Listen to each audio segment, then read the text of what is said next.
Pasca penangkapan pelaku penimbunan beras, Bulog Sumut memastikan ketersediaan beras masih tetap aman untuk masyarakat. Kepala Perum Bulog di Fresh Sumut, Arif Mandu memastikan stok beras hingga saat ini masih aman dan dapat mencukupi kebutuhan masyarakat Sumatera Utara.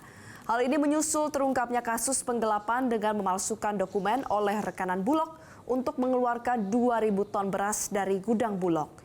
Menurut Bulog di Fresh Sumut, saat ini Bulog memiliki stok beras hingga 16.000 ton dan berharap masyarakat tidak merasa khawatir untuk mendapatkan beras selama bulan puasa berlangsung.